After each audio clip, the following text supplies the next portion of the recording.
Kuliner soto hampir ada di berbagai daerah ya fams, seperti soto Kudus dengan kuah bening, soto Lamongan dengan kuah kuning, atau soto Betawi yang khas dengan kuah santan.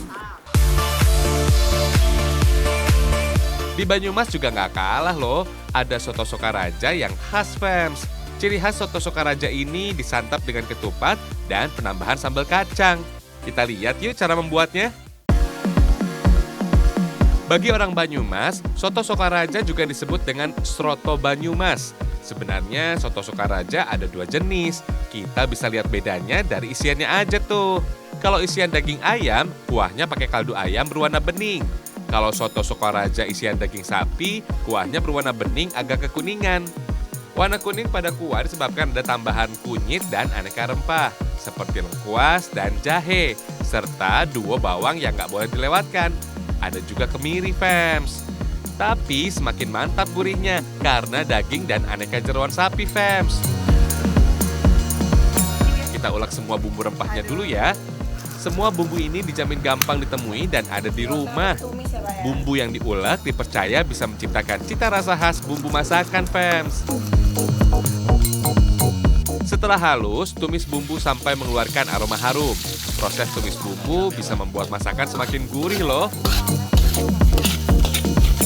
Kalau sudah berwarna kuning pekat, masukkan bumbu ke dalam air mendidih. Aduk-aduk sampai rata ya. Kemudian masukkan daging dan jeroan sapi. Sebelumnya, usahakan rebus daging dan jeroan dulu ya untuk membuang lemak dan kotoran yang menempel. Rebus dengan kuah berbumbu ini sampai daging, sengkel, iso, dan babat sapi benar-benar empuk, fams. Wait fams, bagi kalian yang gak suka daging sapi beserta jeroannya, soto Sokaraja bisa dibuat dengan daging ayam kok. Sambil menunggu daging empuk, kita siapkan ketupat yang dipotong-potong. Kemudian taburi dengan toge pendek atau kecambah sampai menutupi ketupat. Kemudian kerupuk cantir alias kerupuk bawang berwarna-warni. Disusul irisan daun bawang, fams. Kalau daging sudah matang, angkat dan potong-potong deh. Taruh di atas toge. Disusul dengan bawang goreng, fams. Tinggal siram dengan kuah kaldu aja, fams. Nah, ini nih yang membedakan soto Sokaraja dengan soto lainnya di Indonesia. Penambahan sambal kacangnya juara. Sekilas sambal kacang ini mirip sambal pecel, fams. Tapi dibuat lebih kental seperti sambal pecel. Gak usah takut kepedasan, fams. Sambalnya gak bakal menggigit lidah kok. Kalau mau pedas, ada sambal yang disajikan terpisah.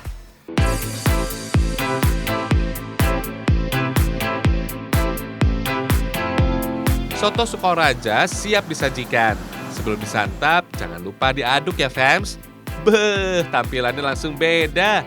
Kuah yang tadinya bening jadi berwarna kuning agak kecoklatan. Teksturnya juga lebih kental. Cita rasanya pun pasti berubah, fams. Semakin gurih. Kalian bisa tambah kecap manis biar makin sip.